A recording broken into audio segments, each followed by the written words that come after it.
Hello, AP World History students, and welcome to Chapter 1, Part 2. In this part of the chapter, we're going to be looking at Japan, Korea, and Vietnam.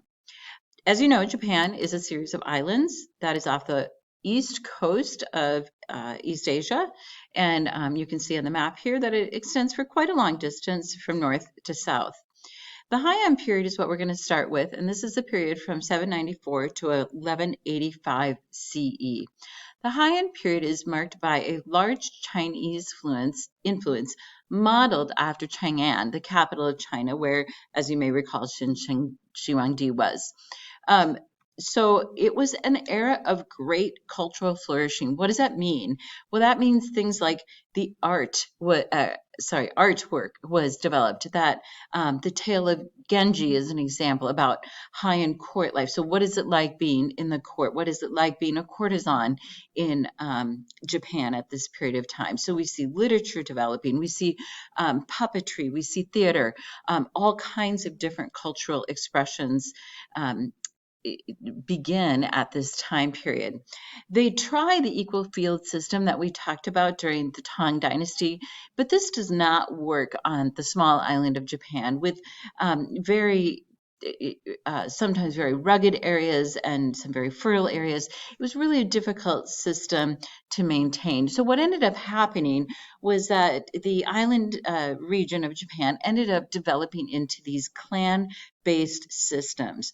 So there were a number of clans that had huge land holdings, and they basically acted sort of like states do in the United States. They were pretty independent. They had their clan leaders, and then they had their farms, and then they had their artisans in each of these clan land holdings. Eventually, we would see civil war across the region of Japan among these different clans.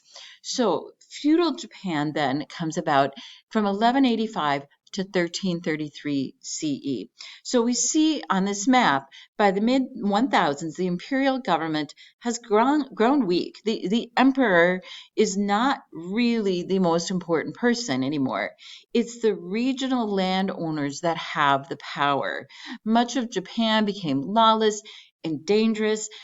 Farmers and pirates were attacking the coast, and then these rival clans competed for power and threw Japan into these series of civil wars. So we have the wars of the 12th century, and we have Minamoto was a leader of the Kamakura shogunate. In 1185, he was named the Shogun, basically the leader of Japan. Now, Japan is going to remain decentralized with these daimyos or these military leaders maintaining most of local control. So, like I say, the clan leaders and the shoguns ruled in the name of the figurehead emperor. The emperor is like a little bobblehead. Have you seen one of those? The bobblehead doesn't really do anything. It maybe looks good, but it doesn't really do anything. They don't really have any power. And power will not return to the emperor until much later when we have the Meiji Restoration in the 19th century. So the emperor is going to remain a figurehead for many, many centuries. What was most important to remember in China, it was the bureaucrats. It was the people who were trained in the Confucian civil service system. But in Japan, that was not the case. Military talent was really, really important. And the samurai are said to have some of the sharpest swords ever to be created. A samurai sword could literally just take one swoop and you could chop a body in half.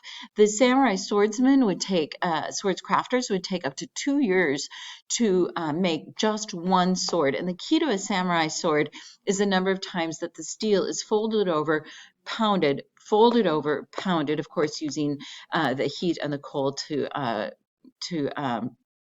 smelt the iron. So the Kamakura period lasted until 1333 CE.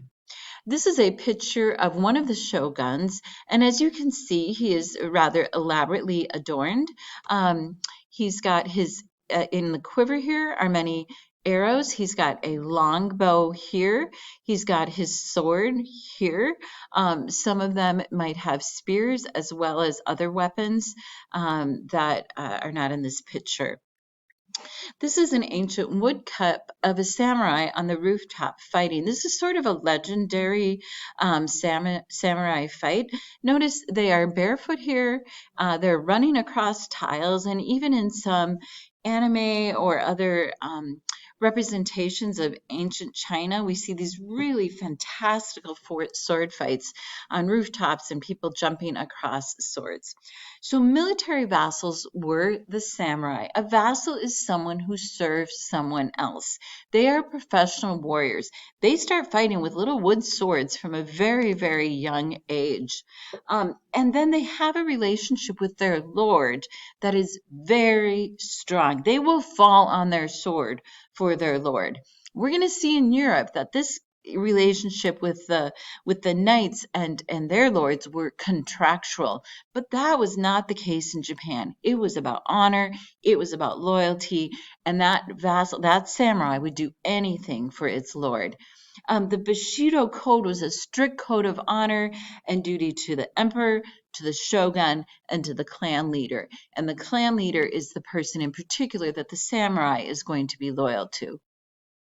When we look at the feudal society of Japan, like China, we have merchants being the lowest class, as you can see in this picture. Peasants and artists were the largest class. Most people, of course, were peasants that were tending to the food. There were artisans, and you can see in here the sword craftsmen on the far right of the picture, and other artisans as well would be included in this. The samurai had a privileged position in society. They were really looked up to by the peasants and the artisans.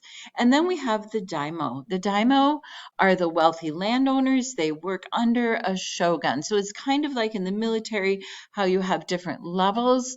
The shogun's like the leader, and the daimyo were these regional wealthy landowners. And the people, the samurai served them, the peasants served them, the merchants served them.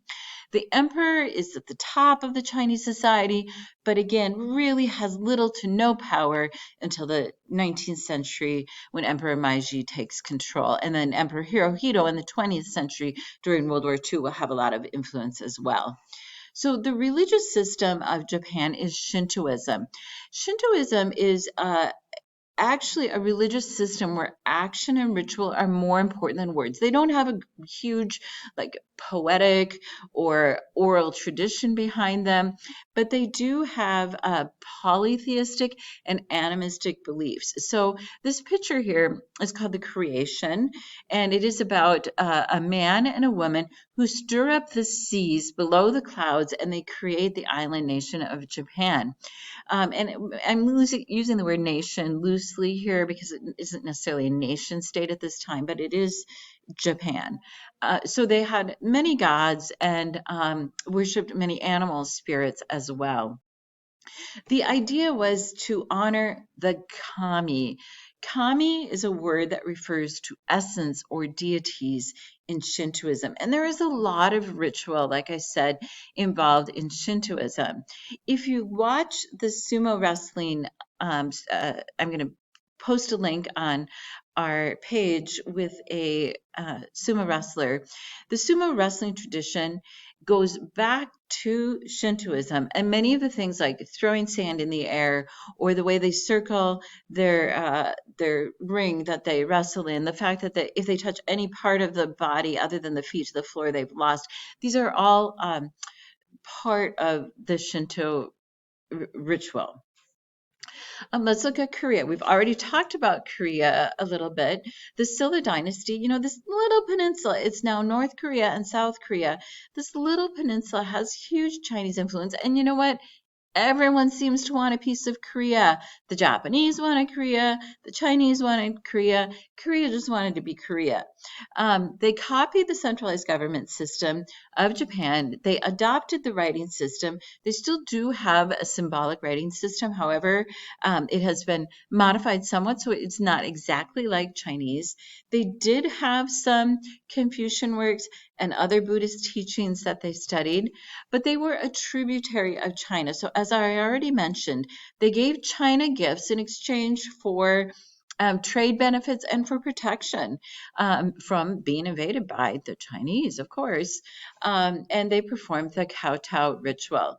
They did institute Chinese schools and examination system, but they did not have the large bureaucracy that China created, nor did they have the social mobility that the Confucian system allowed in China.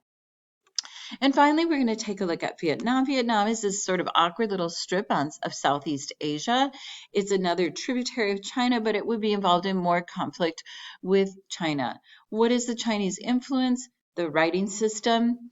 And by the way, the Chinese writing system develops completely separately from the Roman, the other large system of languages in the world. And then we have the African languages and the American languages, of course. These all develop independently. The writing system is symbolic. Confucian schools and traditions abound in Vietnam, as well as Buddhism. And women, however, are more involved in society, had greater independence, more of a likelihood of perhaps owning their own business or having a shop or trade of some kind. So that's my brief run through of Japan, Korea, and China. And I do recommend, I'm sorry, not China, Vietnam. I do recommend looking at that sumo wrestling video. I think it's kind of interesting. Have a great day. Bye-bye.